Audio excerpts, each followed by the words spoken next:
जय श्रीराम. श्री ब्रह्मचैतन्य गोंदवलेकर महाराज यांच्या प्रवचने ह्या पुस्तकातील आज 17 एप्रिलचं प्रवचन. संत तू भगवंताचा आहेस ही जाणीव देतात. आपण कोणतेही कृत्य करीत असताना ज्याकरिता ते कृत्य आरंभिले ते जसे आपल्या डोळ्यासमोर असते त्याप्रमाणे नाम घेताना आपण नाम कशा करता घेतले याची अखंड जाणीव असावी. ही अखंड जाणीव ठेवणे म्हणजे मी भगवंताचा आहे हे जाणणे. याचे नाव अनुसंधान ठेवणे. वास्तविक आपण भगवंताचे आहोतच, पण मी विषयाचा आहे असे भ्रमाने वाटू लागते.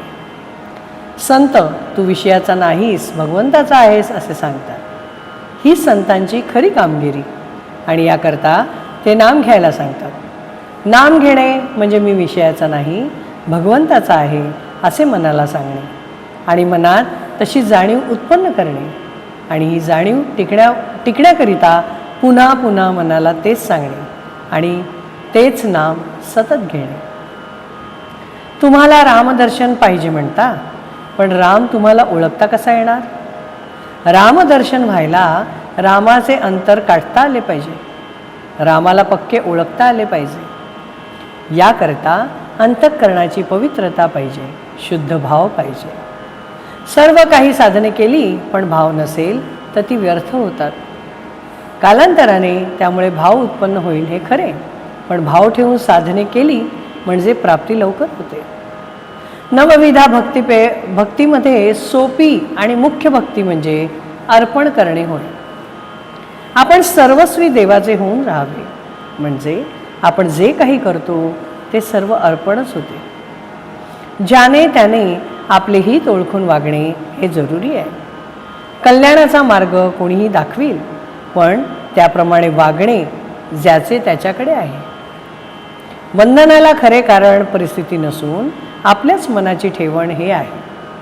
कोणत्याही परिस्थितीत कोणत्याही काळात आणि वाटेल त्या अवस्थेत घेण्यासारखे एक भगवंताचे नाम तेवढे आहे त्या परिस्थितीत पूर्ण समाधान राहणे ही देवाची कृपा होय. अग्नीचा उपयोग तो करून घेणाऱ्यावर आहे, तसा देवाचा उपयोग तो जसा करावा तसा होतो. परमेश्वराच्या ध्यानाने सिद्धी येतात आणि सिद्धी तर त्याज्य, मग परमेश्वराचे ध्यान करूच नये असे की काय? तर ध्यान हे सिद्धी मिळवण्याकरता करू नये. परमेश्वर प्राप्तीकरिता निष्काम बुद्धीने ध्यान करावे म्हणजे परमेश्वर सिद्धीचे अडथळे दूर करतो. साधू सिद्धींचा उपयोग कधीही करीत नाहीत. ते परमात्मा स्वरूपात मिळून गेलेले असतात. सर्व गोष्टी ते परमात्म्यावर सोपवितात आणि त्यांच्या इच्छेनेच केव्हा केव्हा चमत्कार झाल्याचे साधूंच्या चरित्रात दिसते. साधूजवळ कधीही व्यावहारिक गोष्टी मागू नयेत, त्या प्रारब्धावर सोपवाव्या. जय श्री राम. इस प्रवचन में ये कहा गया है कि हम भगवान के हैं, हम भगवान के अंश हैं. ये बात हम बार बार भूल जाते हैं और साधु संत हमें वो याद दिलाते हैं. साधु संत हमें ये बताते हैं कि हमारे जीवन का लक्ष्य होना चाहिए भगवान की प्राप्ति. हम बीच बीच में सांसारिक कर्मों की वजह से ये भूल जाते हैं, लेकिन हम नामस्मरण लेते रहेंगे और साधु संतों की बातों का आचरण करते रहेंगे तो हम इस जन्म में भगवान को प्राप्त कर सकते हैं. जय श्री राम. श्री राम जय राम जय जय राम. श्री राम जय राम जय जय राम. श्री राम जय राम जय जय राम.